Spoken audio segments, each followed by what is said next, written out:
Et le changement climatique et les canicules à répétition constituent l'une des menaces les plus importantes pour la santé humaine. C'est ce que répètent les scientifiques année après année, car les chaleurs extrêmes entraînent des effets à long terme sur la santé physique, mais aussi sur la santé mentale. On va voir cela avec Caroline Gauss. Bonsoir Caroline, vous êtes la spécialiste des questions santé à la rédaction. On parle d'un effet retard sur l'organisme chez les plus fragiles. Caroline, de quoi s'agit-il? Oui, alors il faut savoir que la chaleur extrême est dangereuse pour l'organisme, peu importe de l'endroit où l'on vit, quand les températures sont anormalement élevées par rapport au climat local, habituel. Ce qui influe sur la santé, c'est le choc, le stress thermique. Les plus fragiles ressentent des symptômes parfois 5 à 10 jours après un épisode de chaleur inhabituel. Les effets immédiats, on les connaît, crampes, déshydratation, maux de tête, nausées, coups de chaud, épuisement, mais peuvent suivre d'autres pathologies plus graves encore, comme donc rien que l'angoisse suscitée, on appelle ça la chaleur oppressante, on peut conduire à la dépression. Et quelles sont les personnes les plus affectées?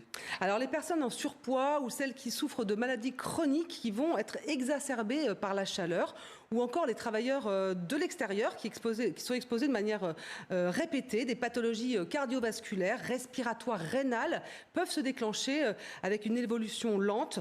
La santé des femmes enceintes et celle de leur fœtus doit être surveillée car il y a des risques de décès in utero, de la prématurité et un faible poids de naissance. Et on l'a vu Caroline dans notre sujet il y a un instant, il y a également à surveiller les personnes âgées particulièrement. Oui, alors au-delà de 65 ans, la capacité du corps à perdre la chaleur se réduit. Les températures nocturnes élevées entraînent chez eux des troubles du sommeil qui altèrent les fonctions cognitives, provoquent de l'irritabilité, de l'anxiété, etc.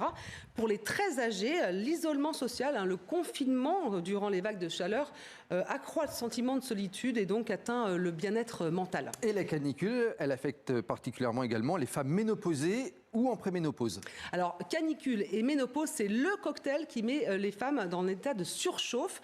La chaleur aggrave, voire provoque les bouffées vasomotrices, les fameuses bouffées de chaleur. Et c'est loin d'être un simple ressenti. L'hypothalamus, c'est notre thermostat interne cérébral qui permet de réguler la chaleur de notre corps. Il devient extrêmement sensible aux variations de température pendant la ménopause. Il envoie des signaux donc, pour dilater les faisceaux dès que le corps varie d'environ 1 degré.